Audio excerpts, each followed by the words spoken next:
பொன்மனச்செம்மல் புரட்சித் தலைவர் எம்ஜிஆர் அவர்களையும் இதே புரட்சித் தலைவி அம்மா அவர்களையும் இருவரும் தெய்வங்களை வணங்கி, என் அருமை தமிழ்நாட்டு மக்களே, வாக்குரிமை என்பது நம் தலையெழுத்தை மாற்றும் ஜனநாயக ஆயுதம். வருகிற 23ஆம் தேதி நடைபெறும் தேர்தலில் நாம் அனைவரும் தவறாமல் வாக்களிப்போம். இன்று ஒட்டுமொத்த தமிழ்நாடும் ஒரே ஒரு குடும்பத்தின் அதிகார பசிக்காக அடக்கி வைக்கப்பட்டிருக்கிறது. கடந்த 5 ஆண்டுகளில் பொய்யான வாக்குறுதி அளித்து மக்களை ஏமாற்றி விட்டார்கள். சட்ட ஒழுங்கு அடியோடு சீரழிந்து விட்டது. பெண்களுக்கு எங்கேயுமே பாதுகாப்பில்லாத சூழல் நிலவுகிறது. உயர்கல்வித்துறையை சீரழித்து சந்து பொந்துகளிலெல்லாம் கஞ்சா மற்றும் போதைப் பொருட்கள் விற்று மாணவர்கள் மற்றும் இளைஞர்களின் எதிர்காலத்தை நாசமாக்கிய இந்த அராஜக குடும்ப ஆட்சியை அகற்ற உங்கள் வாக்கு தேவை. குடும்ப ஆட்சிக்கு முடிவு கட்டுவோம். இது தமிழ்நாட்டை காப்பாற்றுவதற்கான இறுதி யுத்தம். கடந்த 5 ஆண்டுகளில் ஒரே ஒரு குடும்பத்தின் சொத்துக்கள் பல மடங்கு உயர்ந்து விட்டன.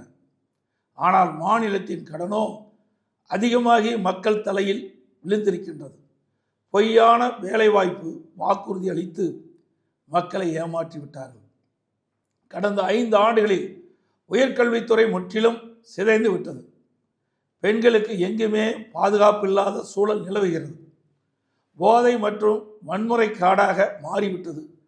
இந்த அராஜக ஆட்சியிலிருந்து உங்கள் பிள்ளைகளை காப்பாற்ற உங்கள் வாக்குத்தான் ஒரே ஆயுதம்.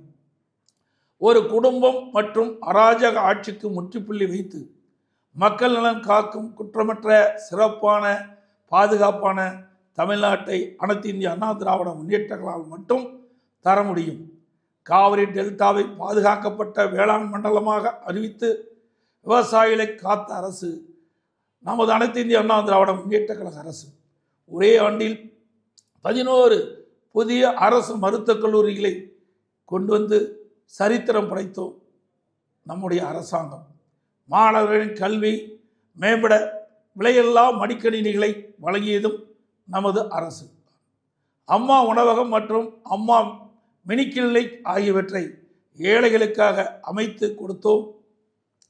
சிறப்பான நமது தேர்தல் அறிக்கை மூலம் வளமான ஒரு எதிர்காலத்தை தமிழகத்துக்கு வழங்க இருக்கின்றோம்.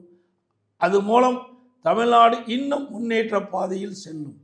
அனைத்து இந்திய அண்ணா திராவிட முன்னேற்ற கழக தலைமையிலான தேசிய ஜனநாயக கூட்டணி அதிக வாக்குகளை பெற்று அமோக வெற்றி பெறவும், அனைத்து இந்திய அண்ணா திராவிட முன்னேற்ற கழகம் தனி பெரும்பான்மையோடு வெற்றி பெற்று ஆட்சி அமைக்கவும், தேசிய ஜனநாயக கூட்டணியில் அங்கம் வைக்கின்ற கட்சியுடைய சின்னங்களான இரட்டை இலை சின்னம், தாமரை சின்னம், மாம்பழ சின்னம், கொக்கர் சின்னங்களில் பெருவாரியான வாக்குகள் அளித்து வெற்றி பெற செய்யுமாறு அன்புடன் கேட்டுக்கொள்கின்றேன்.